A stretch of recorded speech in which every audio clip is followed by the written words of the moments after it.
نبی اللہ، اے اللہ کے نبی صلی اللہ علیہ وآلہ وسلم، لا یجمع اللہ علیک موتین، اللہ تعالیٰ آپ پر دو موتیں جمع نہیں کرے گا. ایک موت تو ہر شخص کو آنی ہے، کل نفس ذائقۃ الموت، اس کے بعد آپ کی ہمیشہ کی زندگی شروع ہو چکی ہے آخرت کی. اما الموت التی کتبت علیک فقد متھا، ایک موت تو آپ کا مقدر تھی جو آپ کو آ کر رہنی تھی، اور وہ موت آپ پر آ گئی. اب اس میں الفاظ ہیں یا نبی اللہ، آپ صلی اللہ علیہ وسلم دنیا سے جا چکے ہیں اور آپ کی میت مبارک کو کہا یا نبی اللہ. ہم نماز میں پڑھتے ہیں، بخاری اور مسلم کی متفق علیہ حدیث ہے اور مشکات میں ہے 909 کہ جب تم پڑھو گے السلام علینا وعلی عباد اللہ الصالحین، السلام علیک ایھا النبی سے لے کے آن ورڈ، تو زمین و آسمان میں جہاں کہیں بھی کوئی نیک بندہ ہے اس تک تمہارا سلام اللہ کی طرف سے پہنچ جائے گا. تو یا رسول اللہ ہم نماز میں بھی کہتے ہیں. اصل مسئلہ یہ ہے کہ آپ صلی اللہ علیہ وآلہ وسلم کو مدد کے لیے نہیں پکارنا. اس مسئلے کو آپ سمجھیں. صرف یا رسول اللہ کہنا، یا نبی اللہ کہنا، لبیک یا رسول اللہ کوئی محبت میں کہہ لیتا ہے، وہ لبیک اللہم لبیک کے ایکویلنٹ نہیں، ویسے محبت کے لیے لبیک یا حسین کہہ لیتا ہے. اگر اس کے پیچھے بد عقیدگی نہیں کوئی مسئلہ نہیں، میں نے مسئلہ نمبر 157 میں بھی بتایا. تو اس مسئلے کو سمجھے، اصل میں بد عقیدگی نہیں پیچھے ہونی چاہیے. تو یہاں پہ بھی سیدنا ابو بکر صدیق رضی اللہ تعالیٰ عنہ نے میت مبارک کو کہا، صحیح بخاری 1241، یا نبی اللہ لا یجمع اللہ علیک موتین.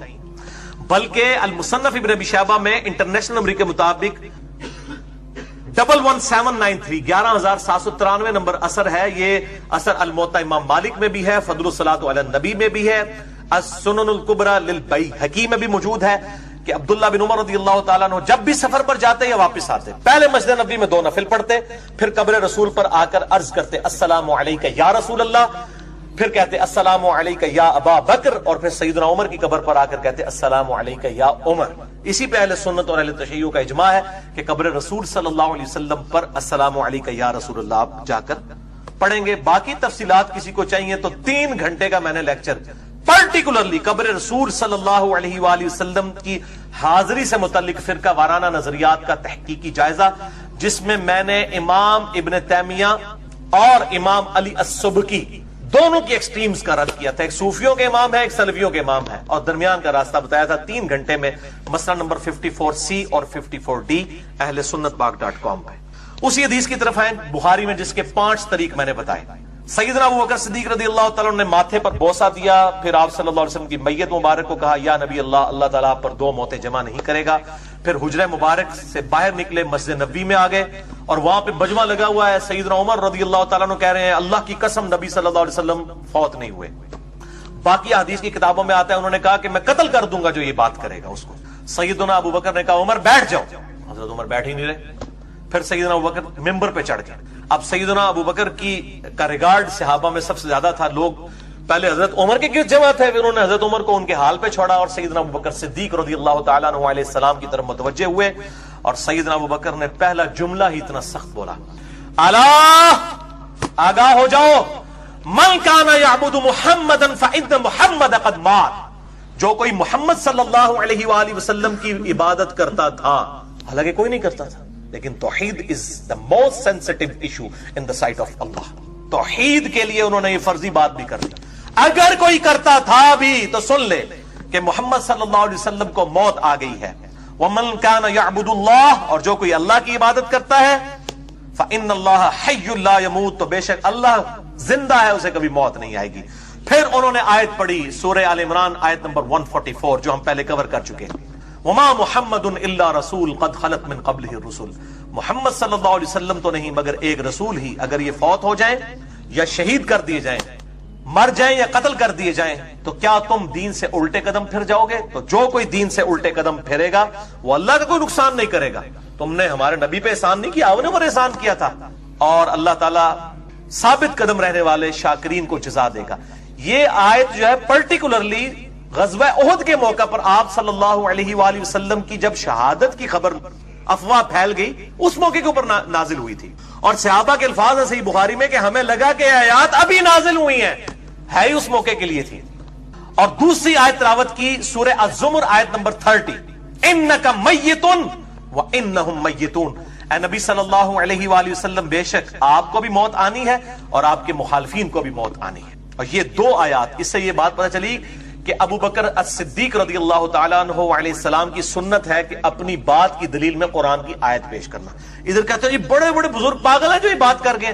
حضرت ابو بکر صدیق نے بھی اپنی بات کی دلیل میں قرآن سے 2 آیتیں پیش کی ہیں, اپنی بات ایبسولوٹلی نہیں رکھی ہے, حالانکہ وہ خلیفۃ الرسول چنے گئے اجماع امت سے, اور آپ صلی اللہ علیہ وسلم نے اپنی مبارک زندگی میں ان کو مسلح پر کھڑا کیا, پھر بھی انہوں نے آیات کو دلیل کے طور پر پیش کیا. یہ ان کی ٹریننگ ہوئی تھی الحمدللہ. تو صحابہ کہتے ہیں ہمیں لگا یہ آیات ابھی نازل ہوئی ہیں, اور بخاری کے الفاظ ہیں کہ صحابہ کہتے ہیں پھر کئی دنوں تک جو کوئی بھی ہمیں ملتا تھا ہم اسے یہی آیت سناتے تھے, وما محمد الا رسول قد خلت من قبلہ الرسل افئن مات او قتل انقلبتم علی اعقابکم. یہ صحابہ ایک دوسرے کو آیت سنایا کرتے تھے تاکہ یقین آ جائے.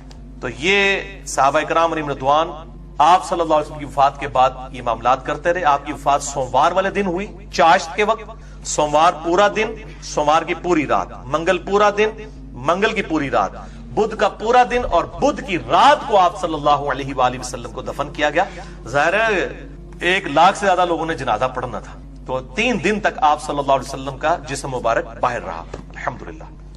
تو اسی حدیث کا ایک طریق ہے صحیح مسلم میں 3669. اما عائشہ کہتی ہیں کہ اللہ تعالیٰ نے دونوں خطبوں سے فائدہ پہنچایا. ابو بکر الصدیق رضی اللہ تعالیٰ عنہ کے خطبے کا فائدہ یہ ہوا کہ صحابہ کرام کو آپ صلی اللہ علیہ وسلم کی موت کا یقین آ گیا, اور جو سیدنا عمر کھڑے ہو گئے تھے کہ جو کہے گا کہ آپ صلی اللہ علیہ وسلم فوت ہو گئے ہیں, اور اس میں الفاظ ہیں بخاری کے کہ انہوں نے کہا کہ ابھی تو آپ صلی اللہ علیہ وسلم منافقین کو قتل کریں گے, اور ان کے دل میں تھا کہ ابھی تو رومن امپائر بھی گرنی ہے, پرشین امپائر بھی گرنی ہے, اتنی بڑی بڑی فتوحات ہونی ہے, آپ صلی اللہ علیہ وسلم پہلے کیسے دنیا سے چلے گئے. ان کو کیا پتا تھا یہ تو ان کے دور میں ہونا ہے. اور یہ بڑی حکمت ہے, آپ صلی اللہ علیہ وسلم کی زندگی میں اگر یہ ہوتا نا تو وہ غیر معمولی واقعہ نہ ہوتا. سکندر اعظم نے اپنی زندگی میں فتوحات کی ہیں, مرنے کے بعد اس کا گراف نیچے آیا ہے, اور ہمارے نبی صلی اللہ علیہ وسلم کی وفات کے بعد رومن امپائر اور پرشین امپائر گری ہے, جبکہ عرب کے کتنے قبائل مرتد ہو گئے تھے.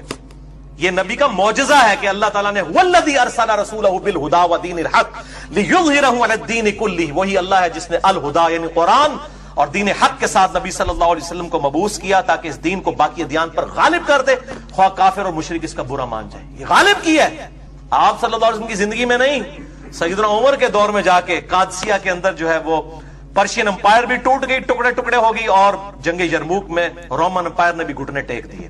حالانکہ کتنے قبائل مرتد ہو گئے تھے, کسی نے سوچا نہیں تھا کہ یہ ساری جمعیت جو ایک لیڈر محمد رسول اللہ صلی اللہ علیہ وآلہ وسلم کے انڈر جمع تھی وہ بکھر گئی.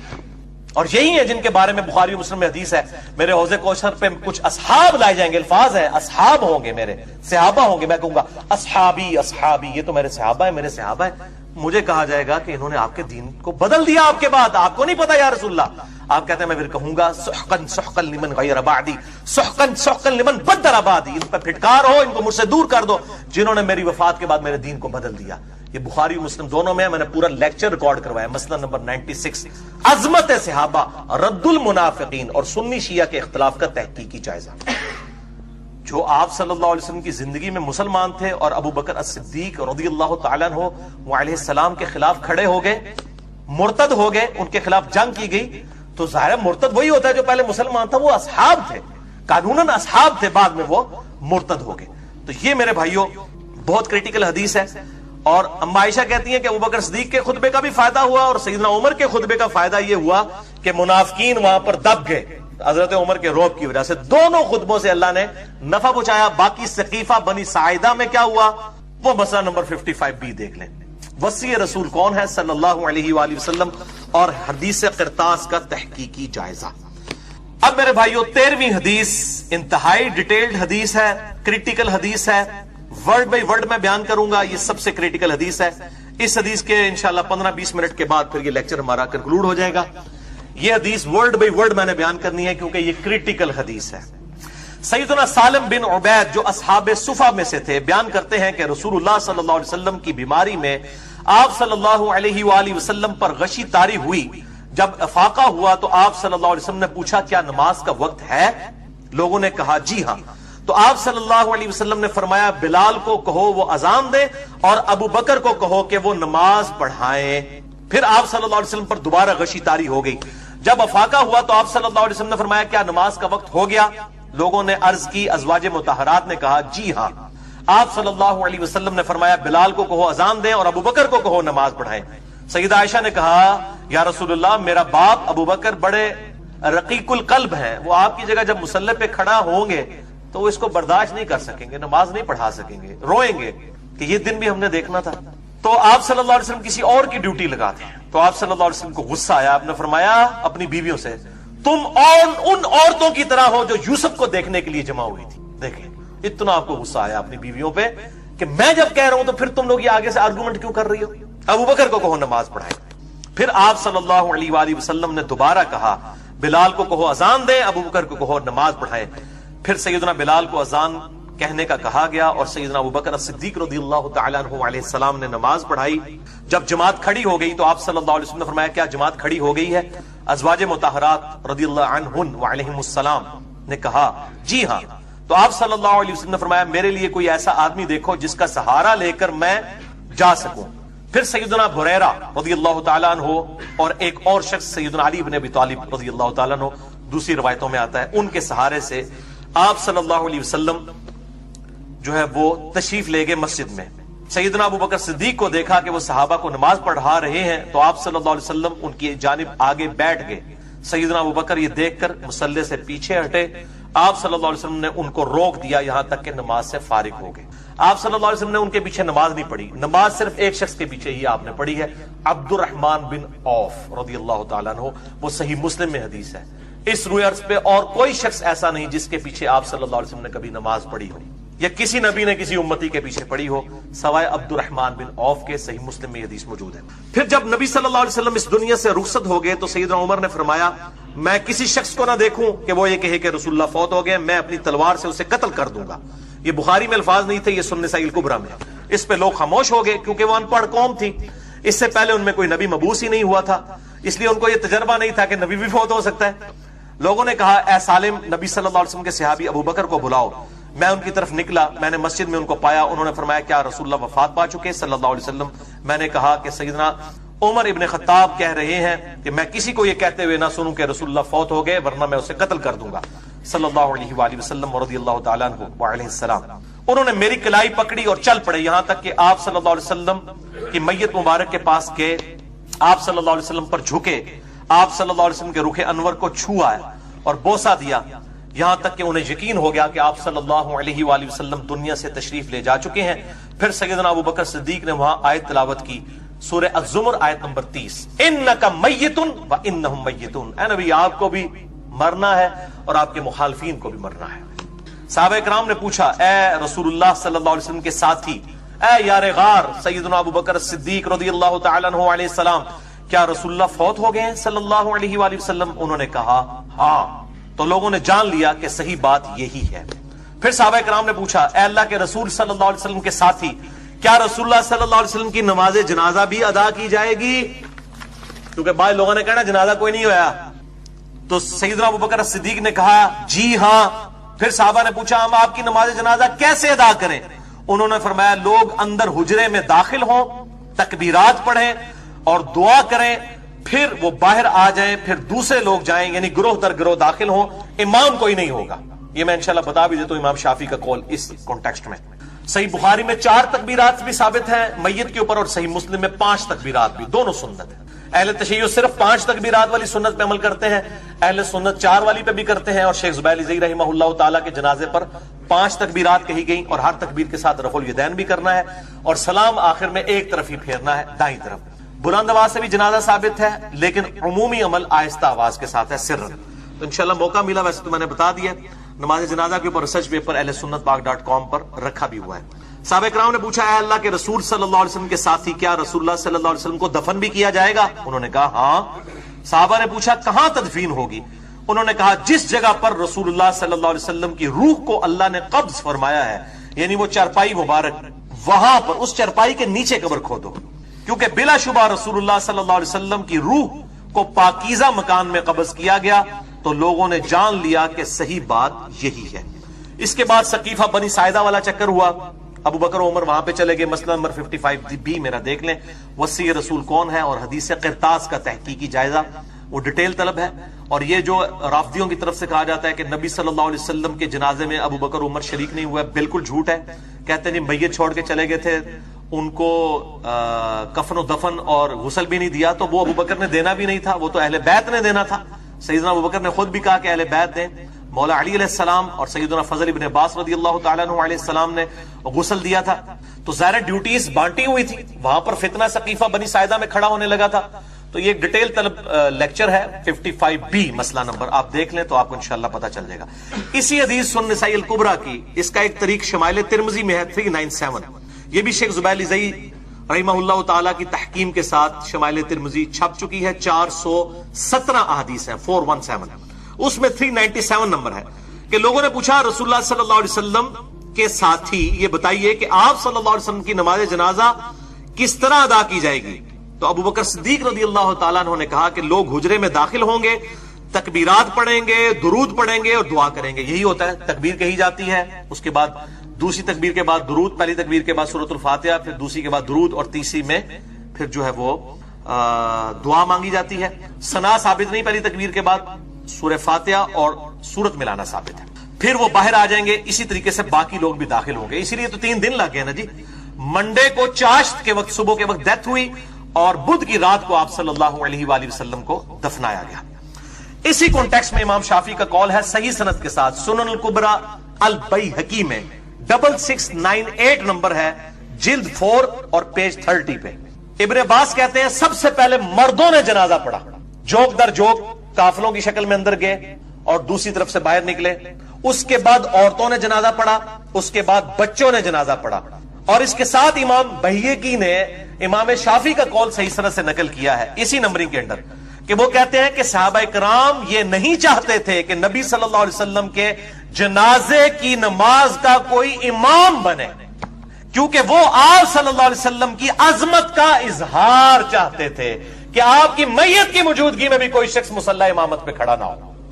یہ پروٹوکول دیا گیا آپ صلی اللہ علیہ وآلہ وسلم کی میت مبارک کو بھی کہ آپ کی میت کی موجودگی میں بھی کسی نے مصلی پر نہیں کھڑا ہوا. انڈیویجول نماز جنازہ ادا کی گئی، تکبیرات بھی، درود شریف بھی، دعائیں بھی پڑھی گئیں انڈیویجول، پہلے مردوں نے، پھر عورتوں نے اور پھر بچوں نے. اسی کانٹیکسٹ میں جامعہ ترمذی اور سنن ابن ماجہ میں حدیث ہے، مشکات میں 5963 ہے اور سنن نسائی الکبریٰ میں 7122 کہ جب صحابہ کرام میں اختلاف ہوا تو سیدنا ابوبکر الصدیق رضی اللہ تعالیٰ عنہ نے کہا کہ اللہ تعالیٰ اپنے نبی کی روح کو وہیں پر قبض فرماتا ہے جہاں پر اللہ پسند کرتا ہے، لہٰذا آپ صلی اللہ علیہ وآلہ وسلم کی قبر مبارک آپ کی اس چرپائی کے نیچے کھودی جائے. بعض اصحاب نے کہا کہ آپ کو بیت المقدس لے جاتے ہیں جہاں 4000 انبیاء کی قبریں ہیں، بعض نے کہا بقیع غرقد لے جاتے ہیں، لیکن سیدنا ابوبکر صدیق نے کہا کہ میں نے نبی صلی اللہ علیہ وسلم سے یہ بات سنی ہے کہ اللہ تعالیٰ نبی کی روح وہیں پر قبض کرتا ہے جہاں وہ پسند فرمائے. تو جب اللہ تعالیٰ کے نزدیک یہ پسندیدہ جگہ ہے اور وہ ایسی پسندیدہ ہے، ریاض الجنہ ہے، بخاری اور مسلم کی حدیث ہے، میرے گھر سے لے کر میرے ممبر تک جنت کے ٹکڑوں میں سے ایک ٹکڑا ہے. نبی صلی اللہ علیہ وسلم جنت کے ٹکڑے میں دفن ہے. مسئلہ نمبر 5 میرا حیات النبی کے اوپر ریکارڈڈ موجود ہے، تو جسے شوق ہو تو وہ دیکھ سکتا ہے، باقی ڈیٹیلز اسی میں موجود ہیں. اور سیدنا ابوبکر صدیق نے کہا کہ نبی صلی اللہ علیہ وسلم کی قبر مبارک یہاں پر کھودو. حجرہ عائشہ کے اندر کھودی گئی، آج اسی حجرہ مبارک کے اوپر گنبد خضرا ہے. باقی ڈیٹیل مسئلہ نمبر 54C اور D میں دیکھ سکتے ہیں. قبر رسول صلی اللہ علیہ وسلم کی حاضری سے متعلق فرقہ وارانہ نظریات کا تحقیقی جائزہ. بس اب ہمارا لیکچر انشاءاللہ 15 منٹ کا ہی رہ گیا ہے. اگلی صرف 3 حدیثیں مختصر باقی ہیں. 14ویں حدیث سنن ابی داؤد میں، سنن ابن ماجہ میں اور دلائل النبوہ امام بیہقی کی کتاب میں ہے، مشکات میں بھی ہے. بڑی رکت انگیز حدیثیں میرے بھائیوں. 5948 مشکات میں اما عائشہ کہتی ہیں کہ جب نبی صلی اللہ علیہ وآلہ وسلم کو غسل دینے کا ارادہ کیا گیا تو یہ معلوم ہی نہ ہو سکا کہ آپ صلی اللہ علیہ وسلم کے کپڑے اتارے جائیں یا نہ اتارے جائیں. صحابہ کے لیے بہت بڑا ڈیسیژن تھا کہ آپ صلی اللہ علیہ وسلم کے کپڑے اتارے جائیں یا انہی کپڑوں میں غسل دیا جائے. صحابہ ٹینشن میں آ گئے. اور اما عائشہ کہتی ہیں چنانچہ اللہ تعالیٰ نے اسی وقت اصحاب کے اوپر نیند طاری کر دی اور اس قدر نیند طاری کی کہ ان کی ٹھوڑیاں سینوں کے ساتھ لگی، یعنی وہ چاہتے ہوئے بھی اپنی اونگ کو روک نہ سکے. اور اسی اونگ کی حالت میں حجرہ عائشہ کے کارنر سے ایک نامعلوم آواز کسی فرشتے کی ہوگی سنائی دی کہ اللہ کے نبی کو ان کے کپڑوں سمیت غسل دیا جائے، کپڑے کوئی نہ اتارے. اللہ اکبر. اور پھر صحابہ کرام علیہم رضوان نے، اہل بیت نے، سیدنا علی اور فضل ابن عباس رضی اللہ تعالی عنہما نے آپ صلی اللہ علیہ وآلہ وسلم کو کپڑوں سمیت غسل دیا. اور اما عائشہ کے الفاظ ہیں کہ اگر یہ آواز ہمیں پہلے معلوم ہوتی تو ہم نبی کی بیویاں خود نبی صلی اللہ علیہ وسلم کو غسل دیتی، لیکن ہمیں یہ بات پتہ نہیں تھی. تو نبی کی بیویاں بھی اہل بیت ہیں، لیکن غسل کی سعادت ان کے حصے میں نہیں آئی، بلکہ مولا علی اور فضل ابن عباس رضی اللہ تعالی عنہما وعلیہم السلام کے حصے میں آئی.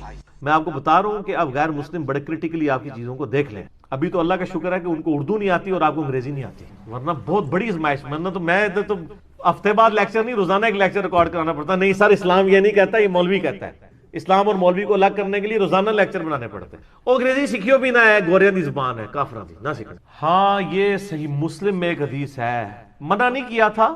وہ نبی علیہ السلام کے مبارک زمانے میں انہوں نے کسی کو سورۃ الفرقان پڑھتے ہوئے سنا، وہ اور قرات میں تلاوت کر رہا تھا اور انہوں نے اس کو پکڑ لیا، جو حضرت عمر کا ایک مزاج تھا. میں تو صرف زبان سے کہتا ہوں، وہ مارتے بھی تھے. تو وہ ان کو پکڑ کے، یعنی وہ آتا ہے کہ ان کے گلے میں ڈال کے نا، وہ ان کی چادر پکڑ کے گھسیٹتے ہوئے حضور کے پاس لے آئے اور کہا یا رسول اللہ، اس کو دیکھیں ایسے قرآن پڑھ رہا ہے. آپ فرمایا سنا. آپ نے تحسین فرمایا ٹھیک پڑھا ہے. حضرت عمر نے کہا یا رسول اللہ، میں نے تو سورہ فرقان آپ سے اس طرح پڑھی ہوئی ہے، یہ اس طرح پڑھا. تو آپ نے پھر بتایا کہ اللہ تعالیٰ نے یعنی قرآن جب نازل کیا ایک قرات کے اندر، میں نے اللہ سے ریکویسٹ کی میری امت کے لیے آسانی کرتے. یعنی ڈائلیکٹس جس طرح آج بھی پنجابی کے کئی ڈائلیکٹس ہیں نا، ہند کو کے قریب جو والی پنجابی آپ ذرا، یعنی ادھر ہم کہتے ہیں ادھر آ، وہ کہتے ہیں ادھر آ، تو یہ فرق ہے نا، ٹھیک ہے نا. تو اس طرح کے ڈائلیکٹس عربی کے اندر بھی ہیں. تو وہ 7 ڈائلیکٹس میں پڑھنے کی اجازت دے دی گئی. وہ 7 قراتیں ہیں. انہی کا اختلاف بخاری میں آتا ہے نا، جو حضرت حذیفہ بن یمان آتے ہیں، کہتے ہیں حضرت عثمان غنی کو کہ امت ڈوب رہی ہے جناب، اہل عراق اور اہل شام کو دیکھیں، ان کے تو قرآن ہی آپس میں میچ نہیں کر رہے ہیں. یعنی وہ ڈائلیکٹس کا فرق ہے. تو حضرت عمر نے حضرت عثمان نے قریش کی قرات کو ریٹن فارم میں رکھا، جو ہمارے پاس آج بھی مصحف موجود ہے. لیکن وہ قرات چونکہ اللہ نے نازل کی تھی، وہ ختم تو نہیں ہو سکتی تھی. وہ 7 عشرہ کا کورس آج بھی قاری کرتے ہیں. ایون آپ اگر سوڈان میں چلے جائیں، وہاں تو آفیشل نماز کے اندر وہ قرات پڑھی جاتی ہے. یہاں بھی ایک دن وہ ایک مسجد میں نماز پڑھنے گیا مغرب میں نا، انہوں نے بھی کام جڑے نے چوک کے رکھا، انہوں نے دوسری قرات ہی پڑھ چھڑا. جناب لوگ کھلو گئے، ان کے قرآن ہی بدلتا ہے. یعنی وہ اس میں پڑھتے ہیں نا الرحمن الرحیم مالک یوم الدین، والضحیٰ کو پڑھتے ہیں والضحی واللیل اذا سجے، ٹھیک ہے، سجا کو سجے. تو یہ یعنی ڈیفرنٹ ڈائلیکٹس ہیں. یہ 7 ڈائلیکٹس ہیں. تو نبی علیہ السلام کی دعا کی برکت سے اللہ نے 7 ڈائلیکٹس دیے. وہ آفیشل قرات چل رہی ہیں، وہ فرق نہیں ہے. اس طرح کی وہ بخاری سے بھی وہ کہتے ہیں نا کہ جی وہ عبداللہ ابن مسعود پڑھتے تھے واللیل اذا یغشا والنہار اذا تجلی وخلق الذکر والانثی، جبکہ ہمارے مصحف میں ہے وما خلق الذکر والانثی. تو دونوں قرات درست ہیں. لقد جاءکم رسول من انفسکم، ایک قرات میں ہے انفاسکم، تم میں نفیس ترین. انفسکم اس اسٹیبلش قرات میں ہے، تمہاری جانوں میں سے، یعنی تمہاری سپیشیز سے. دونوں معنی ٹھیک ہے، ٹھیک ہو گیا. تو یہ قرات کا اختلاف تھا، تو سیدنا عمر کا وہ اسٹیبلش ہو گیا. ایک اور بڑی زبردست حدیث، یہ آپ مشکات کی جو پہلی جلد کے اینڈ پہ نا قرآن کی قرات کے اختلاف والے چیپٹر میں آپ کو یہ ساری حدیثیں مل جائیں گی. وہ مسلم شریف میں ہے سر، وہ بڑی ایکسٹراڈنری حدیث. ابی ابن کعب کہتے ہیں، ابی ابن کعب ان 4 بندوں میں سے ہیں جن سے نبی علیہ السلام کی بخاری میں حدیث ہے قرآن سیکھو. ابن مسعود ہو گئے، ابی ابن کعب ہو گئے، ابو منذر ان کی وہ کنیت تھی. تو ابی ابن کعب کہتے ہیں کہ میں نے ایک شخص کو قرآن پڑھتے ہوئے سنا تو یہ تو بالکل ڈیفرنٹ پڑھ رہا تھا، اور میرا گمان تھا میرے سے بہتر کو قرآن جانتا ہی نہیں ہے. میں اسے پکڑ کے حضور کے پاس، یا رسول اللہ سنیں اس کا قرآن، یہ قرآن غلط پڑھ رہا ہے. آپ نے سنا اور تحسین فرما دی. آپ فرمایا بالکل ٹھیک پڑھا ہے. تو ابی ابن کعب کہتے ہیں کہ حضور کے اس جملے کی وجہ سے میرے دل میں حضور کے لیے ایسی نفرت پیدا ہوئی جو زمانہ کفر میں بھی نہیں تھی. ہائے ہائے کہ یہ کیا، اس کو کچھ اور قرآن سکھایا، مجھے کچھ اور. سر دل کے اوپر تو قابو نہیں ہے نا. عقل تو انسان کے اندر موجود ہے، وہ تو سوچنے پہ آمادہ کرتی ہے. یہ مسلم شریف کی حدیث ہے، مشکات کی بھی پہلی جلد کے اینڈ پہ آپ کو مل جائے. وہ کہتے ہیں کہ میرے دل میں ایسی حضور کے لیے نفرت پیدا ہوئی اور ایسی آپ کی تکذیب پیدا ہوئی کہ یہ جھوٹا شخص ہے، کہ جو جب میں کافر تھا نا اس وقت بھی حضور سے میں اتنی نفرت نہیں کرتا تھا. کہتے ہیں یہ میرے دل میں پیدا ہوئی اور حضور نے میری حالت کو بھانپ لیا. آپ نے اپنا جو ہاتھ مبارک ہے نا میرے سینے پہ یوں مارا. کہتے ہیں گویا میں نے اللہ کو سامنے دیکھ لیا. ایسی میرے پہ کیفیت طاری ہو گئی، یعنی حضور کا وہ یہ تصرف تھا، یعنی وہ اللہ نے وحی کے ذریعے بتایا. حضور کا ہاتھ رکھنے کی دیر تھی. وہ کہتے ہیں کہ میری یہ حالت ہو گئی گویا کو میں خدا کو اپنے سامنے دیکھ رہا ہوں. یعنی انہوں نے جو منظر دیکھا ہے وہ اب وہ اس کی یعنی منظر کشی نہیں کر سکے. ان کا گویا کہ میں جیسے خدا کو دیکھوں نا تو مجھے یقین آ جائے کہ خدا ہے، اس طرح کا مجھے یقین آ گیا کہ اللہ کے پیغمبر ہے. اور پھر جب یہ کیا تو میری وہ حالت کافور ہو گئی. سر یہ جو تصرف ہے نا یہ آج تو اویلیبل نہیں ہے نا، اسی لیے بینیفٹ آف ڈاؤٹ آج امت بہت دور ہے حضور سے. یہ صحابہ کرام کے ایمان کا لیول اس لیے رائز ہوا تھا کہ وہ چیزیں ڈائریکٹلی آبزرو کر لیتے تھے. صحیح بخاری میں آتا ہے ابن مسعود کہتے ہیں ہم نے حضور کے ساتھ کھانا کھاتے ہوئے کہتے ہیں میں نے اپنے کانوں سے کئی دفعہ اپنے لقمے میں سے اللہ کا ذکر کی آواز سنی ہے. سر آپ بریانی کی چمچ لے رہے ہو, منہ میں ڈالنے سے پہلے اس میں سے آواز آ رہی ہو سبحان اللہ و بحمدہ سبحان اللہ العظیم, تو تسی جناب پلیٹ چھوڑ کے باہر نہ جاؤ گے کہ جن وڑ گئے. یہ جو آبزرویشنز لوگ صحابہ کرام کرتے تھے, یہ صحیح مسلم میں آتا ہے. جابر بن عبداللہ کہتے ہیں میں حضور کے ساتھ سفر میں تھا تو حضور نے یعنی پیشاب کے لیے جانا تھا, تو آپ نے فرمایا جابر وہ جو 2 درخت ہیں ان کو حکم دو کہ میں نے بھیجا ہے. وہ کہتے ہیں میں نے دیکھا درخت جڑوں سمیت چیرتے ہوئے اکٹھے ہوئے اور حضور کے لیے اوٹ بنائی, میں نے پیشاب یعنی نبی اسلام نے کیا. پھر کہتے ہیں میں پردے میں یعنی میں نے پانی دیا, حضور جب فارغ ہوئے آپ نے درختوں کو حکم دیا واپس اپنی جگہ پہ چل. یہ کہتے ہیں میں نے خود دیکھا. بخاری مسلم میں کہ نبی اسلام کی مبارک انگلیوں سے پانی کے چشمے جاری ہوئے, ایک پیالے میں سے 1400 صحابہ نے پانی پیا, جانوروں کے لیے سٹور کیا. یہ جو ایمان کا لیول تھا نا سر, اس کے سامنے رومن اور پرشین امپائر تو نہیں کھڑی ہو سکتی. اے میرے رب بے شک, اے ہمارے رب بے شک تو بخشنے والا ہے, مہربان ہے. تو یہ اہل ایمان کو یہ بات سکھائی گئی ہے کہ ان کی یہ روش ہونی چاہیے کہ جو بھی ایمان کی حالت میں ان سے پہلے لوگ چلے گئے ان کے لیے دعائیں مغفرت کریں. اب یہ ایک الگ حقیقت ہے تلخ کہ ایمان کی حالت میں ہمارے معاشرے کے اندر تو اسی کو سمجھا جاتا ہے جو آپ کے فرقے پہ مرا ہو, کیونکہ دوسرے فرقے پہ مر جائے تو وہ تو ایمان کی حالت میں مرا ہی نہیں ہے.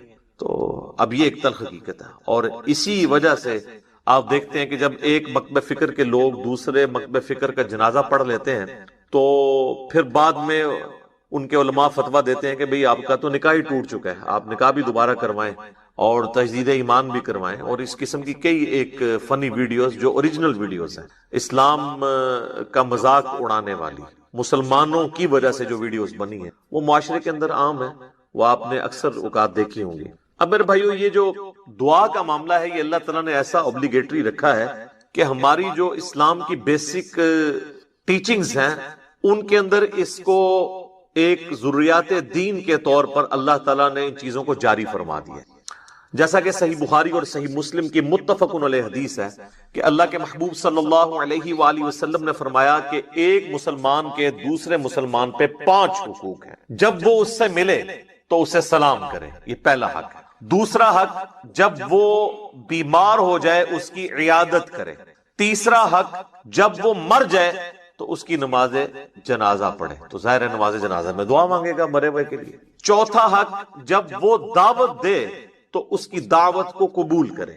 اور 5واں حق یہ ہے کہ جب وہ چھینک کے جواب میں الحمدللہ کہے تو آپ اس کے جواب میں کہیں یرحمک اللہ, اللہ تعالیٰ تجھ پر رحم فرمائے. تو یہ 5 بنیادی حقوق ہیں جس میں تیسرا حق ایک مسلمان کی نماز جنازہ پڑھنا ہے. اور نماز جنازہ میں ظاہر ہے کہ دعا اللہ تعالیٰ نے اس کے اندر بلٹ ان رکھ دی ہے. صحیح مسلم میں ایک حدیث ہے کہ اللہ کے محبوب صلی اللہ علیہ وآلہ وسلم نے فرمایا کہ جس کے جنازے میں 40 ایسے لوگ شریک ہوں جو اللہ تعالیٰ کے ساتھ شرک نہ کرتے ہوں تو اللہ تعالیٰ ان 40 لوگوں کی شفاعت اس میت کے حق میں قبول و منظور فرما دے گا, یعنی اس کی مغفرت فرما دے گا. تو یہ بہت بڑی فضیلت ہے. تو یہ بھی مرے ہوئے بندے کو زندہ لوگوں کی طرف سے پہنچنے والی ایک نفع مند چیز ہے. آپ اسے ایصال ثواب کہہ لیں, آپ اس کو دعائے مغفرت کہہ لیں, کوئی بھی.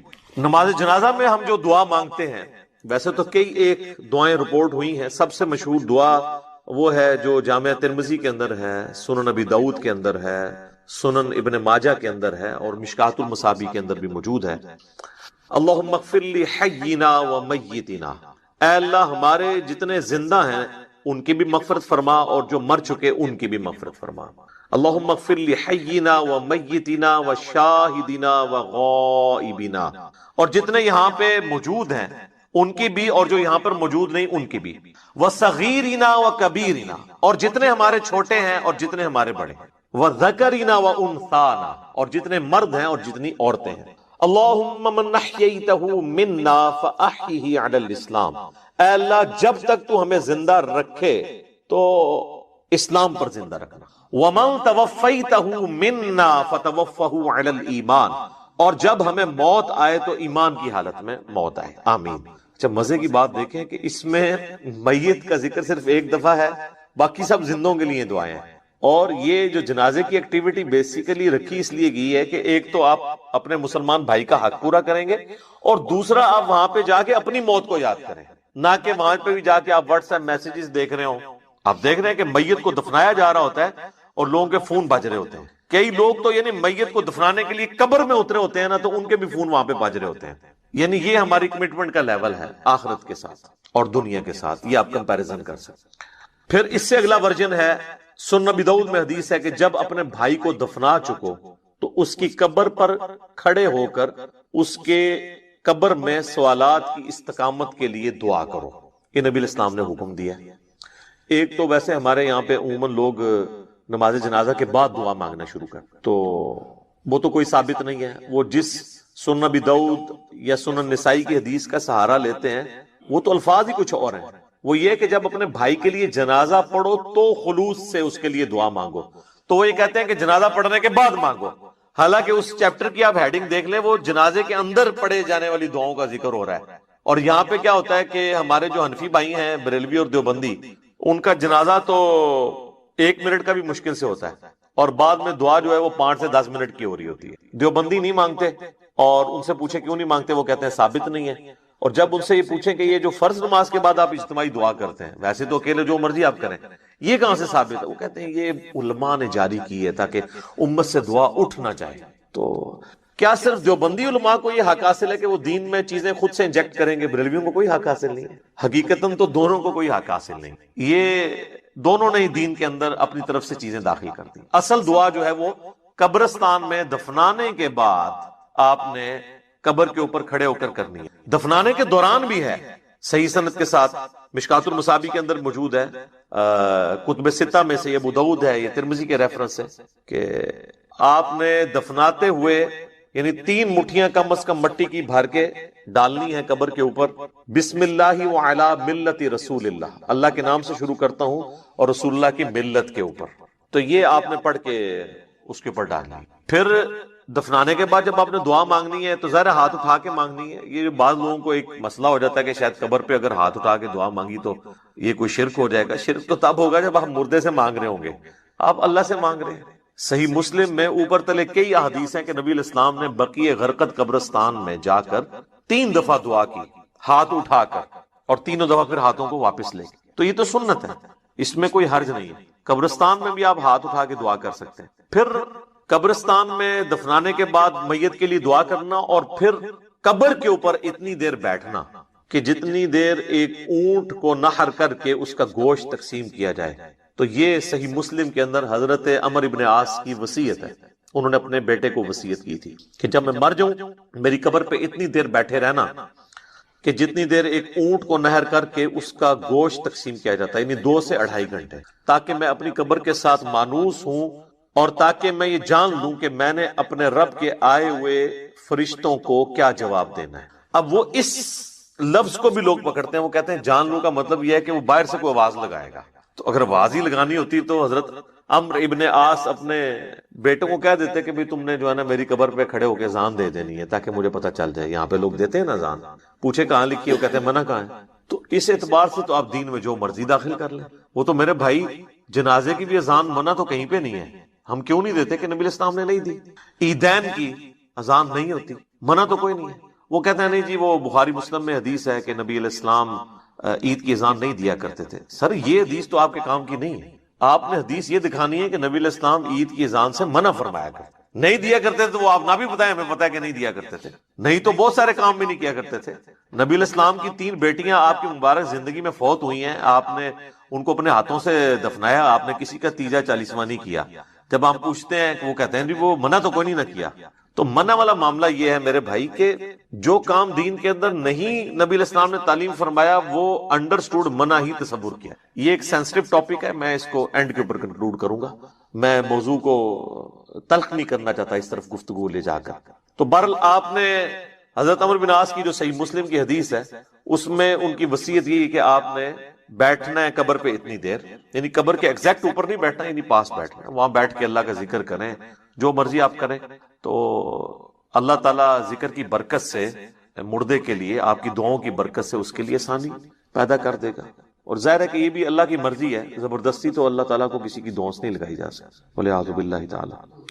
اللهم إني أعوذ بك من عذاب جهنم ومن عذاب القبر ومن فتنة المحيا والممات من شر فتنة المسیح الدجال. یہ دعا بخاری اور مسلم دونوں میں آئی ہے، اور نبی علیہ السلام حکم دیا کرتے تھے کہ نماز کے تشہد میں 4 چیزوں کے اگینسٹ اللہ تعالیٰ کی پناہ طلب کی جائے. اللہم انی اعوذ بک من عذاب جہنم ومن عذاب القبر ومن فتنة المحیا والممات من شر فتنة المسیح الدجال. اے اللہ میں جہنم کے عذاب سے تیری پناہ مانگتا ہوں، قبر کے عذاب سے تیری پناہ مانگتا ہوں، زندگی اور موت کے فتنے کے اگینسٹ تیری پناہ مانگتا ہوں، اور جھوٹے مسیح دجال مسیح کے فتنے سے تیری پناہ مانگتا ہوں. آمین. اچھا، دفنانے کے بعد اذان دینا بھی کوئی ثابت نہیں ہے، اور اس طریقے سے ہمارے دیوبند اور بریلوی حضرات جو ہے نا، وہ میت کو دفنانے کے بعد نا سرہانے پہ کھڑے ہو کر نا سورۃ البقرہ کی شروع کی آیات تلاوت کرتے ہیں، اور پاؤں والی سائڈ پہ سورۃ البقرہ کی آخری آیات تلاوت کرتے ہیں. یہ روایت موجود ہے، لیکن یہ روایت جو ہے فیبریکیٹڈ روایت ہے. یہ روایت شعب الایمان امام بیہقی کی کتاب میں ہے، مشکات المصابیح کے اندر موجود ہے، لیکن اس کے اندر ایوب نام کا ایک متروک راوی ہے، یعنی جس سے حدیثیں لینا محدثین نے چھوڑ دی، ریجیکٹڈ پرسنالٹی.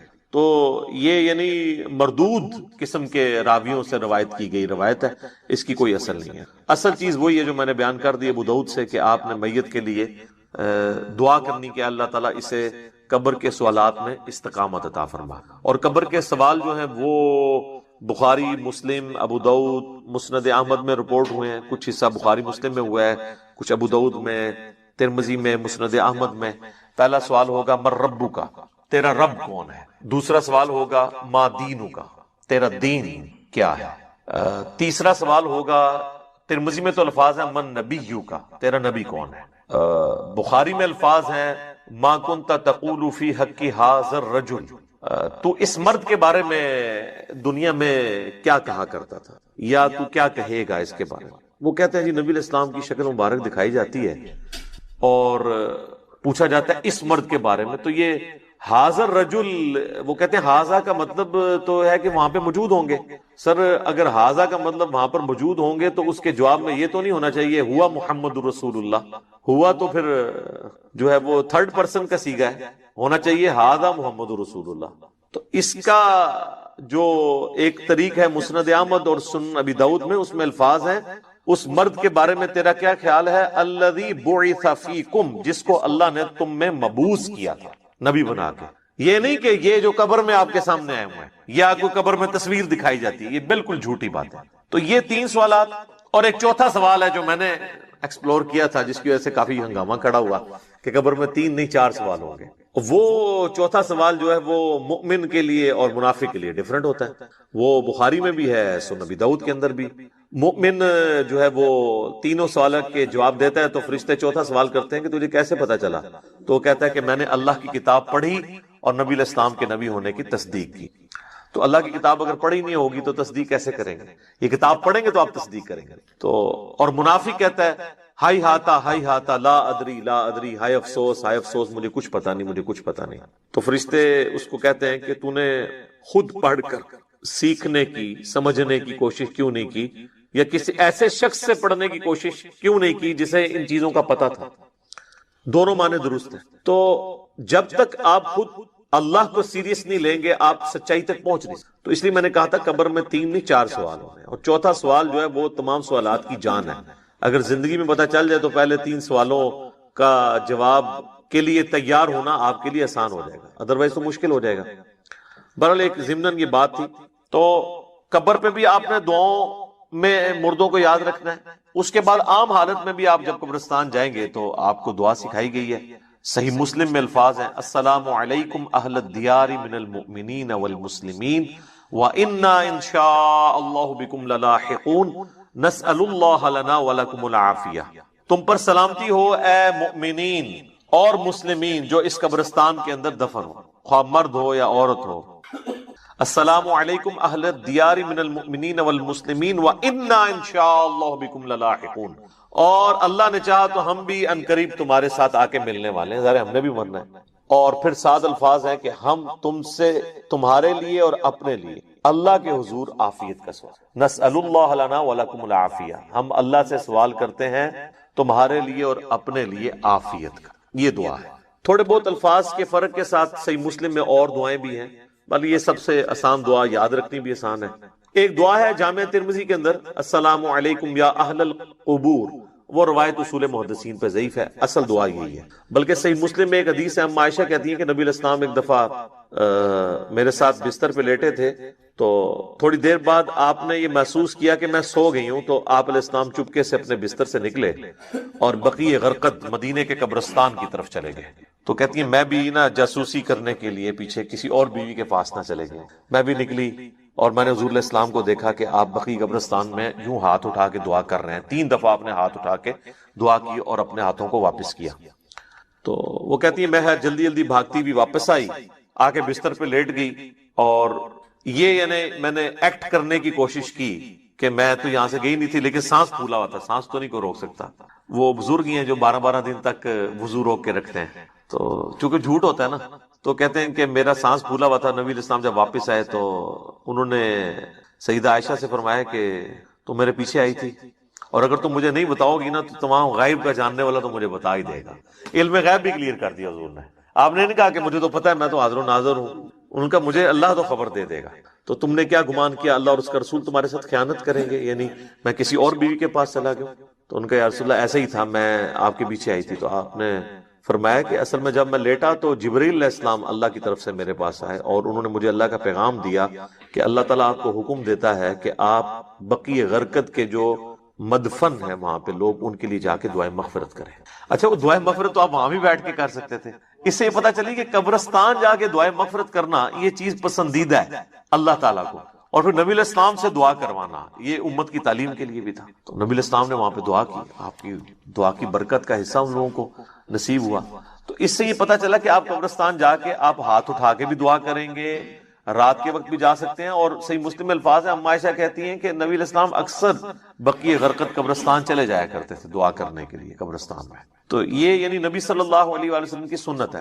باقی ہاتھ اٹھا کے دعا کرنا فرض نماز کے بعد بھی اپنی انڈیویجول دعا کر سکتے ہیں، اس کے لیے تو کوئی ممانعت نہیں۔ ابو داؤد میں تو روایت کمزور ہے، لیکن المستدرک للحاکم میں صحیح سند سے ہے کہ تمہارا رب سخی ہے، کریم ہے، حیا فرماتا ہے ایسے شخص سے جو اس کے حضور ہاتھ اٹھا کے دعا کرتا ہے کہ اسے محروم لوٹائے۔ ہاتھ اٹھا کے دعا کرنا اللہ تعالیٰ کو بغیر ہاتھ اٹھائے دعا کرنے سے زیادہ محبوب ہے، اور دعا کے بعد چہرے پہ ہاتھ پھیرنا بھی سنت ہے، بلکہ امت یہ وہ سنت ہے جو واقعی سنت ہے، جو اجماع اور عملی تواتر سے ٹرانسفر ہوئی ہے۔ اور الادب المفرد امام بخاری کی کتاب کے اندر صحیح بخاری کی سند کے اوپر یہ حدیث موجود ہے کہ حضرت عبداللہ ابن زبیر اور حضرت عبداللہ ابن عمر یہ دعا کے بعد اپنے چہرے پر ہاتھ پھیرا کرتے تھے۔ نبی اسلام کے حوالے سے بھی ملتا ہے، ابو داؤد میں روایت کمزور ہے، اس لیے شیخ زبیر علی صاحب نے مشکات کے فٹ نوٹ پہ اس روایت کے اوپر ضعیف کا حکم لگا کے ساتھ الادب المفرد کی روایت لکھ دی ہے کہ یہ روایت درست ہے۔ ویسے بھی امت کا اجماع ہے، اس کے لیے حدیثوں کی تو ہمیں حاجت نہیں ہے، امت کا اجماع اور عملی تواتر سنت سے چہرے پہ ہاتھ پھیرنے کو ٹرانسفر کر رہی ہے۔ لہذا چند ایک علماء عرب کا اسے بدعت کہنا ان کے یعنی کم علمی کی نشانی ہے اور ایک تنگ نظری کی نشانی ہے۔ اوورال یہاں پہ بھی جو اہل حدیث ہیں وہ چہرے پہ ہاتھ پھیرنے کے قائل ہیں۔ میں یہ ضمناً ساتھ چھوٹے چھوٹے مسائل بتا دیتا ہوں تاکہ آسانی ہو جائے۔ تو آپ نے چہرے پہ ہاتھ بھی پھیرنے ہیں۔ اس طریقے سے صحیح مسلم میں حدیث ہے کہ نبی علیہ السلام اپنی والدہ کی قبر پر گئے، آلموسٹ آپ سمجھ لیں اپنے والدہ کی وفات کے 50 سال کے، کیونکہ یہ فتح مکہ کے بعد کی بات ہے، تو 50 سال تقریباً گزر چکے تھے، اور آپ علیہ السلام قبر پہ گئے اور آپ روئے، اور آپ کو دیکھ کے آپ کے ساتھی بھی اصحاب بھی روئے، اور پھر آپ علیہ السلام نے فرمایا میں تمہیں قبروں پہ جانے سے منع کیا کرتا تھا۔ ظاہر نئی نئی قوم بت پرستی سے پھری تھی تو اس لیے نبی علیہ السلام احتیاط کرتے تھے، اب میں تمہیں حکم دیتا ہوں کہ قبروں پہ جایا کرو، کیونکہ یہ موت کو یاد دلاتی۔ لیکن یہ قبروں پہ جانا ہے، مزارات کے اوپر نہیں۔ مزارات پہ تو سیلفیاں ہوتی ہیں اور بہت کچھ ہوتا ہے جس کا دین سے کوئی تعلق نہیں۔ جہاں پہ اللہ اور اس کے محبوب صلی اللہ علیہ وآلہ وسلم کی نافرمانی کے کام ہوتے ہو نا، وہاں پہ آپ نے جانا بھی نہیں۔ سنن نبی داؤد میں حدیث ہے کہ ایک صحابی نے کہا کہ میں نے منت مانی ہے کہ میں اونٹ قربان کروں گا مقام بوانا پہ جا کے، بعض روایتوں میں ہے کہ 100 اونٹ۔ تو نبی علیہ السلام نے فرمایا کہ دیکھنا وہاں پر زمانے جاہلیت میں کسی بت کی پرستش تو نہیں ہوتی تھی، اس زمانے میں، اب نہیں، اگر اس زمانے میں بھی ہوتی تھی نا تو نہیں جانا، یا وہاں پر کوئی زمانے جاہلیت میں میلہ تو نہیں لگا کرتا تھا۔ انہوں نے دونوں چیزیں جب رسول اللہ کو کنفرم کی تو آپ صلی اللہ علیہ وآلہ وسلم نے پھر ان کو اجازت دی، ٹھیک ہے کہ تم کرو۔ پھر آپ علیہ السلام نے فرمایا کہ ایسی منت نہ پوری کرو جو تمہیں یعنی عاجز کر دے، اس طرح کی منت نہ مانو، اور اگر مانی ہے تو اس کو منت کو پورا نہ کرو، اور اللہ کی نافرمانی میں بھی منت نہ مانی جائے، اور جو اللہ کی نافرمانی میں ہوگی آپ نے اس کا کفارہ بھی نہیں دینا ہوگا۔ جیسے میرا بیٹا ہوا تو اس کی چٹکیاں فلاں دربار پہ جا کے منڈواؤں گا، تو اب یہ ساری منت اس کو توڑ بھی دیں، توڑنا واجب ہے اور کفارہ بھی نہیں۔ اگر کوئی صحیح کوئی منت مانی تھی تو آپ اس کا کفارہ ادا کریں گے۔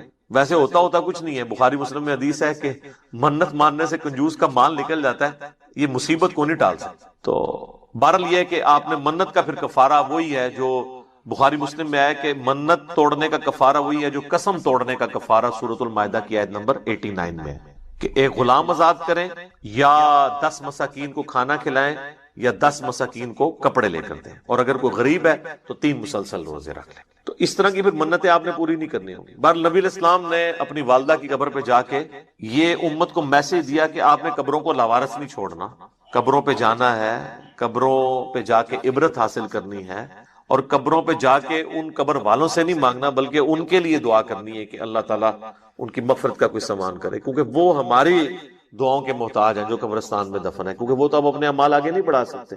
تو جو ہم پیچھے بچ گئے ہیں ہماری ذمہ داری ہے ہم ان کے لیے جا کے دعائے مغفرت والا معاملہ کریں۔ اچھا، اسی طریقے سے صحیح بخاری اور صحیح مسلم دونوں میں حدیث ہے کہ نبی علیہ السلام کو ایک صحابی کی وفات کی خبر ملی تو نبی علیہ السلام نے دونوں ہاتھ یوں بلند کر کے، حتیٰ کہ صحابہ کہتے ہیں ہم نے آپ کے بغلوں کی سفیدی بھی دیکھی، کیونکہ آپ کا اکثر لباس تہمد اور اوپر چادر ہوتی تھی، اگر آپ نے کرتا نہ پہنا ہو اور صرف چادر اوپر لی ہوئی ہو اور یوں ہاتھ اٹھائیں تو بغلوں کی سفیدی ظاہر ہو جاتی ہے۔ تو آپ نے کہا اے اللہ ابو عامر کو بخش دے اور اسے کثیر مخلوق پر فضیلت عطا فرما۔ تو اس سے ثابت ہوا کہ مرے ہوئے شخص کے لیے ہاتھ اٹھا کے آپ دعا کر سکتے ہیں ان الفاظ کے ساتھ۔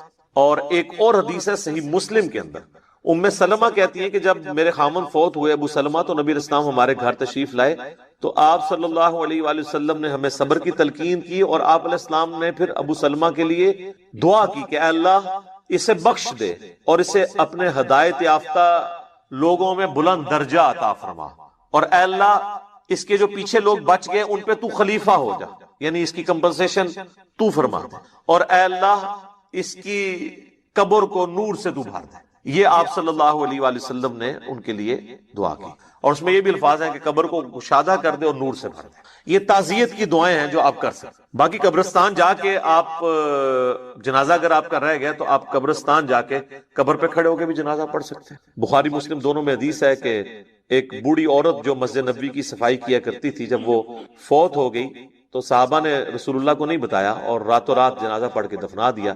کچھ دن کے بعد نبی علیہ السلام نے پوچھا کہ وہ عورت نظر نہیں آ رہی، تو بتایا گیا کہ وہ تو فوت ہو گئی ہے۔ تو حضور نے فرمایا کہ مجھے اس کی قبر پہ لے جاؤ۔ تو اب حضور علیہ السلام کو کسی صحابی نے یہ نہیں کہا کہ یا رسول اللہ آپ تو ہر مومن کی قبر میں جاتے ہیں، تو 3 دن پہلے تو آپ تشریف لے گئے ہوں گے، آپ کو تو پتہ ہی ہوگا کہ یہ مر چکی ہے۔ اس زمانے میں یہ عقیدے نہیں ہوا کرتے تھے، نہ کسی کے دماغ میں ہوتا تھا۔ تو رسول اللہ صلی اللہ علیہ وسلم کو وہ قبر پہ لے گئے تو آپ علیہ السلام نے جا کے وہاں پہ قبرستان میں اس کی قبر پہ کھڑے ہو کر جنازہ پڑھا۔ یہ غائبانہ نماز جنازہ نہیں ہوتا کیونکہ اس میں تو قبر سامنے ہوتی ہے، اور اس کا طریقہ یہ ہوتا ہے کہ آپ نے قبر کی ایسی سائڈ پہ کھڑے ہونا ہے کہ آپ کا قبلہ کی طرف رخ ہو اور قبر آپ کے سامنے ہو۔ اور پھر آپ علیہ السلام نے واپسی پر فرمایا، مسلم شریف میں ڈیٹیل ہے، اس میں الفاظ ہیں کہ یہ قبریں اندھیروں میں ڈوبی ہوئی تھی، اللہ نے میرے جنازہ پڑھنے کی برکت سے انہیں نور سے بھر دیا۔ اب یہ سبحان اللہ تو آپ نے بول دیا ہے، لیکن اس کا جو ایک تلخ پہلو ہے کہ نبی کی دعا کی برکت سے کسی کافر کی قبر جو ہے نا وہ نور سے نہیں بھر سکتی، کیونکہ کافر کے بارے میں تو نص قطعی ہے قرآن کی۔ وہ تو سورہ توبہ میں آپ 70 دفعہ بھی دعا کریں ہم نہیں قبول کریں گے، منافقین کے لیے، کافروں کے لیے۔ تو یہ مسلمانوں کی قبریں تھیں نمبر 1، اور مسلمان ظاہر بریلوی دیوبندی اہل حدیث نہیں، اس زمانے کے مسلمان۔ میں صحابہ نہیں کہتا ورنہ آپ کہیں گے گستاخی ہو گئی ہے۔ آپ خود ہی پوچھ لیجیے گا پھر کون لوگ ہوں گے جو حضور کی زندگی میں فوت ہو چکے ہیں ایمان کی حالت میں۔ اچھا، تو نبی علیہ السلام نے فرمایا کہ نور سے اللہ تعالیٰ نے ان کی قبروں کو بھر دیا۔ اچھا، پہلے اندھیروں میں تھی، اور اس سے یہ بھی پتا چلا کہ رسول اللہ کی برکت کیا ہے کہ آپ کے جنازہ پڑھنے کی برکت سے اللہ تعالیٰ نے آپ کی دعا کی برکت سے ان کو یہ نفع عطا فرمایا۔ 100 دفعہ لا الہ الا اللہ پڑھو تو 100 دفعہ سبحان اللہ، 100 دفعہ الحمدللہ، 100 دفعہ اللہ اکبر، 100 دفعہ لا الہ الا اللہ۔ اچھا، اس کی ترتیب میں بھی کوئی مسئلہ نہیں۔ صحیح مسلم میں ایک حدیث جو میں پہلے بیان کر چکا، 5601 کہ آپ صلی اللہ علیہ وسلم نے فرمایا کہ اللہ تعالیٰ کو یہ 4 کلمات محبوب ترین ہیں۔ اس میں آگے الفاظ ہیں چاہے ان کو آگے پیچھے کر کے بھی پڑھ لو، اس کا ثواب اسی طرح رہے گا. یعنی یہ ترتیب ضروری نہیں ہے کہ آپ نے پہلے سبحان اللہ ہی پڑھنا ہے، پھر الحمدللہ پڑھنا ہے، پھر لا الہ الا اللہ یا اللہ اکبر. یہ ترتیب کسی بھی ترتیب سے پڑھو تمہیں نقصان نہیں دیں گے. یہ صحیح مسلم 5601 نمبر حدیث میں موجود ہے. البتہ جو سنت طریقہ ہے وہ یہی ہے کہ تسبیحات کو ہم جب صلاۃ التسبیح میں پڑھیں گے تو سبحان اللہ والحمدللہ ولا الہ الا اللہ واللہ اکبر پڑھیں گے. اب ان تسبیحات کو یاد کرنا بھی کوئی مشکل نہیں. تسبیحات فاطمہ سب کو آتی ہیں، 33 دفعہ ہم سب پڑھتے ہیں. بس صرف ایک ایک واو لگانی ہے بیچ میں. سبحان اللہ والحمدللہ اور لا الہ الا اللہ پہلے آ جائے گا، ولا الہ الا اللہ واللہ. لا الہ الا اللہ ہمارا بیسک کلمہ ہے. تو یہ 4 کلمات ہیں جو آپ پڑھ لیں گے تو صلاۃ التسبیح کے اندر آپ کو اذکار اویلیبل ہوں گے. اب آتے ہیں صلاۃ التسبیح کی طرف. ایک دفعہ شوق اور محبت کے ساتھ دروشی پڑھ لیجیے. اللہم صلی علی محمد وعلی آل محمد کما صلیت علی ابراہیم وعلی آل ابراہیم انک حمید مجید. اللہم بارک علی محمد وعلی آل محمد کما بارکت علی ابراہیم وعلی آل ابراہیم انک حمید مجید. بھائیو، صلاۃ التسبیح اہل سنت کی بڑی بڑی 4 کتب کے اندر صحیح سند کے ساتھ موجود ہے. سنن ابی داؤد میں انٹرنیشنل نمبرنگ کے مطابق 1297 نمبر حدیث، جامعہ ترمذی میں 481 نمبر حدیث، سنن ابن ماجہ میں 1386 نمبر حدیث اور المستدرک للحاکم میں صحیح سند کے ساتھ 1192 نمبر حدیث. ان 4 کتابوں میں صلاۃ التسبیح کی فضیلت اور اس کا طریقہ موجود ہے. اور اس حدیث کو امام ذہبی رحمۃ اللہ علیہ نے بھی صحیح کہا، امام مسلم رحمۃ اللہ علیہ نے بھی صحیح کہا، امام ابو داؤد رحمۃ اللہ علیہ نے بھی صحیح کہا، اسی طریقے سے امام ابن حجر عسقلانی رحمۃ اللہ علیہ نے بھی صحیح کہا. اور دور حاضر میں بڑے بڑے جو علماء ہیں، شیخ احمد شاکر رحمۃ اللہ علیہ، شیخ البانی رحمۃ اللہ علیہ اور شیخ زبیر علی زئی رحمہم اللہ اجمعین، تمام کے نزدیک یہ حدیث صحیح ہے. اور آپ حیران ہوں گے، یہ ان چند احادیث میں سے ہے جن احادیث کے دفاع پر محدثین نے پوری کتابیں لکھی ہیں. کیونکہ کچھ لوگوں کو یہ حدیث ہضم نہیں ہوئی کہ اتنی بڑی فضیلت کیسے ہو سکتی ہے ایک نماز کی. اور میں سمجھتا ہوں ہو سکتی ہے، یہ نماز شیطان پڑھنے ہی نہیں دیتا. تو کچھ لوگوں نے اس پہ جرح کی تو محدثین نے مستقل کتابیں لکھی اس حدیث کے دفاع پر. لہذا الحمدللہ اہل سنت کے تمام محدثین کا، جو بڑے بڑے محدثین ہیں ہمارے اسلاف، ان کا اس پر اتفاق ہے کہ حدیث بالکل صحیح سند کے ساتھ موجود ہے. اور خصوصاً امام ابو حنیفہ رحمۃ اللہ علیہ کے جو شاگرد خاص ہیں اور امام بخاری رحمۃ اللہ علیہ کے دادا استاد ہیں سیدنا عبداللہ ابن مبارک رحمۃ اللہ علیہ المتوفى 181 ہجری، جو بہت بڑے محدث ہیں، وہ اس حدیث جو صلاۃ التسبیح ہے اس کے کافی وہ ڈیفینڈر ہیں. اور اس کے سارے مسائل جامعہ ترمذی میں ان سے نقل کیے گئے ہیں. امام ترمذی نے ایک واسطے سے، وہ امام ترمذی کے بھی پردادا استاد ہیں، کیونکہ امام بخاری امام ترمذی کے استاد ہیں اور عبداللہ ابن مبارک امام بخاری رحمۃ اللہ علیہ کے دادا استاد ہیں. بخاری اور مسلم میں ان سے احادیث ہیں. لہذا 481 نمبر حدیث جامعہ ترمذی میں عبداللہ ابن مبارک سے لی انہوں نے. سارے مسائل صلاۃ و تسبیح کے سمجھنے کے لیے وہ آج انشاءاللہ ساتھ ڈسکس بھی ہو جائیں. بھائیو، امام کائنات سید الاولین والآخرین شفیع المذنبین رحمۃ للعالمین سیدنا و مولانا امام اعظم محمد رسول اللہ صلی اللہ علیہ وسلم نے اپنے چچا عباس ابن عبد المطلب رضی اللہ تعالی عنہ کو مخاطب کر کر ارشاد فرمایا. حدیث کا ریفرنس میں پہلے دے چکا 4 کتابوں سے. اب ورڈ بائی ورڈ، لفظ بائی لفظ میں یہ الفاظ پڑھنے لگا ہوں تاکہ آپ کو اس کا ٹیسٹ بھی فیل ہو. آپ صلی اللہ علیہ وسلم نے اپنے چچا سے فرمایا، چچا جان، کیا میں آپ کو کچھ عنایت نہ کروں؟ کیا میں آپ کو کوئی تحفہ پیش نہ کروں؟ کیا میں آپ کو اس عمل کی وجہ سے 10 خصلتوں والا اچھا انسان نہ بنا دوں؟ یہ 10 خصلتیں اس میں آ جائیں گی. جوڑوں کی شکل میں 5 جوڑے آئیں گے اور وہ 10 خصلتیں بن جائیں گی. میں گنتا جاتا ہوں. تو پھر آپ صلی اللہ علیہ وسلم نے ارشاد فرمایا کہ جب اے چچا جان آپ یہ عمل کر لیں گے تو نمبر 1 اللہ آپ کے اگلے اور پچھلے، نمبر 2 پرانے اور نئے، نمبر 3 جان بوجھ کر کیے یا انجانے میں کیے، نمبر 4 چھوٹے اور بڑے، چھوٹے اور بڑے کبیرہ بھی، اور نمبر 5 چھپے ہوئے اور ظاہر تمام گناہ معاف کرتے. اب یہ 5 جوڑیاں آئیں اور 10 خصلتیں جو آپ صلی اللہ علیہ وسلم نے ارشاد فرمائی تھی وہ اس میں پوری ہوئی. الحمدللہ. مجھے بتائیں یہ فضیلت آج تک کسی عمل کے لیے سنی؟ صرف 50 منٹ سے 1 گھنٹے کا عمل ہے. اگر آہستہ آہستہ کریں، تھوڑی سپیڈ سے کریں تو 40 منٹ. اللہ. پھر آپ صلی اللہ علیہ وسلم نے ارشاد فرمایا، چچا جان 4 رکعتیں اس طرح ادا کریں نفل نماز کی کہ ہر رکعت میں سورۃ الفاتحہ اور ایک سورت پڑھیں، اور جب آپ قرات سے فارغ ہو جائیں تو قیام کی حالت میں یہ کلمات 15 دفعہ پڑھیں، سبحان اللہ والحمد للہ ولا الہ الا اللہ واللہ اکبر۔ بس یہ ایک جگہ ہے جہاں پر 15 دفعہ پڑھنا ہے، باقی پوری نماز میں 10 دفعہ، قیام میں 15 دفعہ، سورت سے فارغ ہونے کے بعد رکوع میں جانے سے پہلے۔ پھر آپ رکوع میں جائیں اور رکوع میں انہی کلمات کو 10 مرتبہ دہرائیں، پھر رکوع سے اٹھ جائیں اور 10 بار یہی کلمات پڑھیں، پھر سجدے میں جائیں اور ان کلمات کو 10 دفعہ پڑھیں، پھر سجدے سے سر اٹھائیں، یعنی دونوں سجدوں کے درمیان جو جلسہ ہے اس میں 10 مرتبہ پڑھیں، پھر دوسرے سجدے میں جائیں اور اس میں 10 مرتبہ اس تسبیح کو پڑھیں، پھر سجدے سے سر اٹھائیں اور قیام میں جانے سے پہلے یعنی جلسہ استراحت کے اندر دوسرے سجدے کے بعد پھر بیٹھ جائیں، جو ہم بیٹھتے ہیں لیکن عام نمازوں میں اس میں کچھ تسبیحات نہیں پڑھی جاتی، لیکن صلاۃ و تسبیح میں اس دوسرے جلسہ استراحت میں یہ 10 دفعہ پڑھیں گے، تو یہ کل ایک رکعت میں 75 مرتبہ ہو جائیں گے۔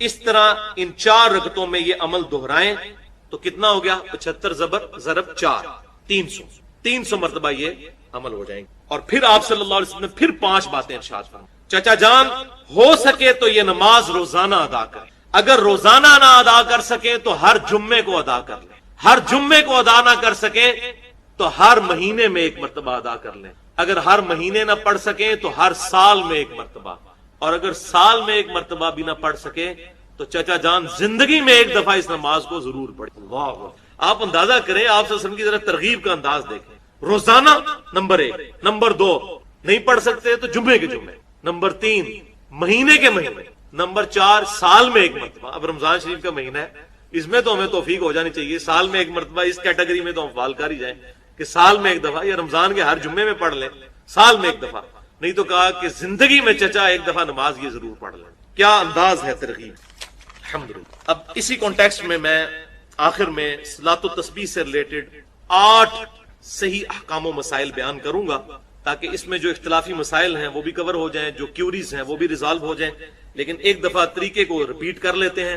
قیام کی حالت میں ہم نے 15 دفعہ رکوع میں جانے سے پہلے یعنی سورت ملانے کے بعد اس کو پڑھنا ہے، سبحان اللہ والحمد للہ ولا الہ الا اللہ واللہ اکبر۔ اس کے بعد رکوع میں جانے کے بعد رکوع کی تسبیحات پڑھنے کے بعد وہ آگے آ بھی جائے گا، 10 دفعہ پڑھنا ہے، کتنے ہو گئے؟ 25۔ پھر رکوع سے سر اٹھا کر ربنا لک الحمد کہہ کر 10 دفعہ، 35۔ پھر سجدے میں سبحان ربی الاعلی کے بعد 10 دفعہ، 45۔ پھر 2 سجدوں کے درمیان ربی اغفر لی پڑھنے کے بعد 10 دفعہ، 55۔ پھر دوسرے سجدے میں سبحان ربی الاعلی کے بعد 10 دفعہ، 65۔ پھر دوسرے سجدے سے سر اٹھا کر پھر بیٹھ جاتے ہیں جلسہ استراحت، جس کا بخاری میں حکم ہے 6251 نمبر حدیث میں، تو یہ ہو جائیں گے پھر 75 مرتبہ، جب ادھر بھی 10 دفعہ پڑھ لیں گے تو ایک رکعت میں 75 مرتبہ اور 4 رکعتوں میں۔ یا رسول اللہ کون ہوگا جو جنت میں جانے سے انکار کرتا ہے؟ تو آپ نے فرمایا کہ جس نے میری اطاعت کی، میرا حکم مانا، وہ جنت میں جائے گا، اور جس نے میری نافرمانی کی اس نے جنت میں جانے سے انکار کر دیا۔ یعنی کلمہ پڑھنے کے باوجود جب میری نافرمانی کر رہا ہے تو اس نے خود سے انکار کر دیا کہ میں نے جنت میں نہیں جانا۔ تو یہ بڑا سینسٹیو مسئلہ ہے، یہ ایک آدھی بات اٹھانا کہ جس نے 1 دفعہ بھی کلمہ پڑھا وہ جنت میں جائے گا، پوری بات بتایا کریں کہ اس صورت میں کہ اگر اس کا خاتمہ ایمان پر ہوا اور اللہ تبارک و تعالی نے اس کے اس گناہوں کی کوئی معافی والا معاملہ کر دیا ہزاروں لاکھوں سال جہنم میں جلنے کے بعد، تب ایسی صورتحال ہوگی۔ اللہ نہ کرے کہ ایسا ہو، ہم تو موم بتی کے فلیم پہ بھی 1 منٹ کے لیے ہاتھ نہیں رکھ سکتے، تو یہ کہنا کہ جی پھیرا لگے گا تو پھر جنت ہی ٹوری جاواں گے، سوچ بھی نہیں سکتے۔ اللہ تعالیٰ فرما رہا ہے سورۃ الفرقان میں کہ جہنم تھوڑی دیر رہنے کے لیے بھی بری جگہ ہے اور مستقل قیام کے لیے بھی انتہائی بری جگہ ہے۔ اللہم اجرنا من النار، آمین۔ سورۃ الاحزاب کی آیت نمبر 72 میں انسان کو ظالم اور جاہل کیوں کہا گیا جبکہ اس نے اللہ کی امانت کو اٹھایا؟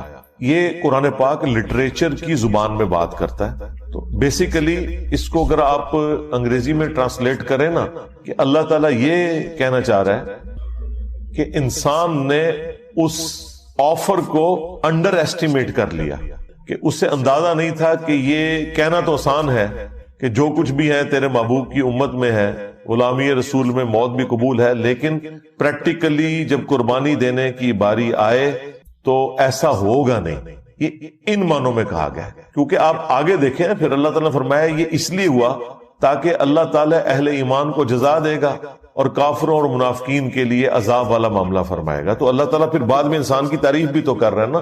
تو لہٰذا ان دونوں چیزوں کو اکٹھا سمجھیں کہ اللہ تعالیٰ نے جو کہا کہ یہ ظالم تھا، جاہل تھا، مراد یہ کہ اسے اندازہ نہیں تھا.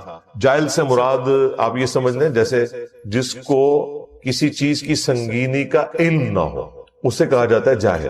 ظالم اس اعتبار سے کہ خود اس نے اپنے لیے ایک ظلم والا معاملہ کر لیا کہ اسے پتہ ہی نہیں تھا کہ میں یہ جو کچھ کرنے جا رہا ہوں اس کا اینڈ رزلٹ کیا نکلے گا. اپنے اوپر ظلم خود ہی کر لیا. اس نے آفر قبول کی تو اب اسے آفر نبھانی پڑے گی. اس کا قطعاً یہ مقصد نہیں تھا کہ اللہ تعالیٰ کے ڈیوائن پلان کے کو خلاف یہ بات ہو گئی ہے. اللہ بھی تو یہی چاہتا تھا. سورۃ البقرہ میں آیا کہ میں زمین میں اپنا ایک خلیفہ بھیجنے والا ہوں. تو یہ تو اللہ تعالیٰ نے ڈیسائیڈ کر دیا ہوا تھا کہ زمین میں خلیفہ بھیجنا ہے. اس کے لیے کوئی بھی ایک معاملہ ہونا تھا، وہ اللہ تعالیٰ کی حکمت تھی. تو یہ ان معنوں میں ہے. اور اگر کوئی یہ کہے کہ مجھے تو یاد ہی نہیں ہے کہ میں نے کوئی اللہ تعالیٰ سے اس قسم کا عہد کیا تھا، ہماری انسٹنکٹ کے اندر یہ عہد موجود ہے، اس کو چھوڑ دیں. آج بھی کسی انسان کو یہ آفر کی جائے کہ تم نے چند سال کی زندگی خدا کو دینی ہے، پھر ہمیشہ کی زندگی کی کامیابیاں تمہارا مقدر ہوں گی، جس میں نہ تمہیں موت آئے گی، نہ کبھی بدحال ہوگے، نہ کبھی بوڑھے ہوگے، نہ کوئی غم پہنچے گا، حتیٰ کہ جو تم خواہش کرو گے وہ تمہیں ملے گا. دنیا میں تو انسان کوشش کر کے لیتا ہے تو اس کے لیے اپنی زندگی گنوا دیتا ہے، اور آخرت میں صرف خواہش کر کے مل جائے گا. تو ہر بندہ یہ آفر قبول کرنے کے لیے تیار ہے. اگر آپ کو یقین نہیں آتا تو میں آپ کو مثال دے دیتا ہوں. اگر کسی شخص کو یہ آفر دی جائے کہ جو شخص لاہور سے لے کر جہلم تک ریل کار میں 3 گھنٹے کا سفر کھڑے ہو کر کرے گا، جہلم پہنچتے ہی اس کی پوری زندگی کا خرچہ گورنمنٹ آف پاکستان اٹھائے گی. اس کے بچوں کا خرچہ، اس کی فیملی کی ساری ضروریات، اس کا مکان، سکولنگ، سب کچھ مرتے دم تک گورنمنٹ کے ذمہ ہے. تو کیا خیال ہے پورا لاہور جہلم نہیں پہنچ جائے گا؟ وہ کہیں گے 3 گھنٹے بس، پھر پوری زندگی کے لیے آسانی. آپ ذرا دنیا کی 60 سال کی زندگی کو صرف قیامت کے دن سے کمپیئر کریں تو 3 منٹ بنتا ہے. 50,000 سال کا دن ہے. جنت کی تو میں بات ہی نہیں کر رہا، وہ تو مسلم شریف میں حدیث ہے کہ جنت کی زندگی اور دنیا کی زندگی کو کمپیئر کیا جائے تو ایسے ہی ہے جیسے کوئی شخص انگلی ڈبوئے سمندر میں، سمندر کا پانی جو انگلی کے ساتھ لگے گا وہ دنیا کی زندگی ہے، اور سمندر انفینٹ آخرت کی زندگی ہے.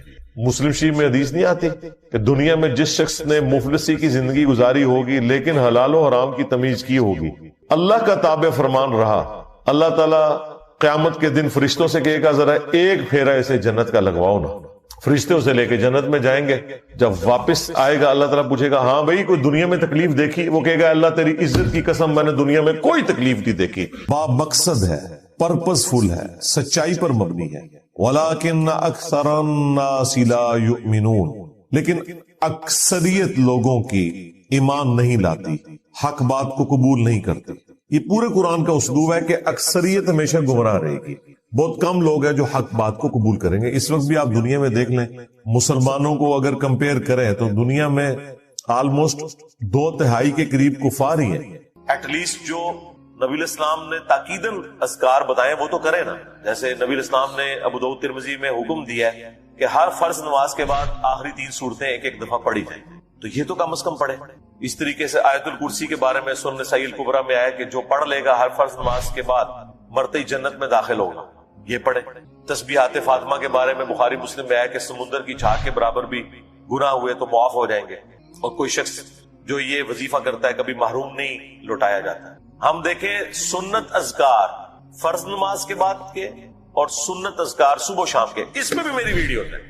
لوگ کہتے ہیں انجینئر صاحب اختلافی موضوعات میں بولتے ہیں. بخاری اور مسلم دونوں میں ہے کہ فرض نماز کا مکمل ہونا نبی علیہ السلام کی ہم تکبیر کی آواز سے پہچانتے تھے، یعنی بلند آواز سے آپ اللہ اکبر کہتے تھے. پہلے ایک دفعہ اللہ اکبر بلند آواز سے کہنا ہے، پھر 3 دفعہ آہستہ آواز میں استغفر اللہ. یہ ہمارے اہل حدیث بھائی جو ہیں اس سنت پہ عمل کر رہے ہیں لیکن وہ استغفر اللہ بھی اونچا بولتے ہیں.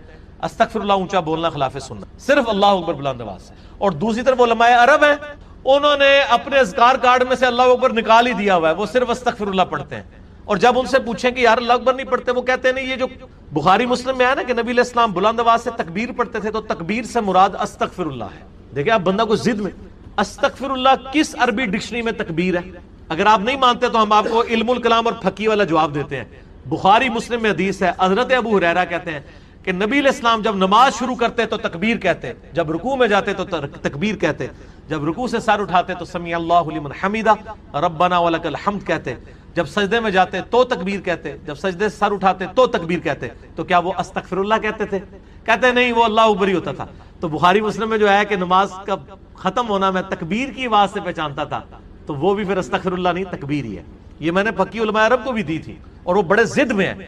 وہ کسی کارڈ کے اوپر ان سے جو عربی کارڈ بھی چھپ کے آتے ہیں نا, آپ لوگ دیکھیں نا, وہ اللہ اکبر نہیں لکھا ہوتا.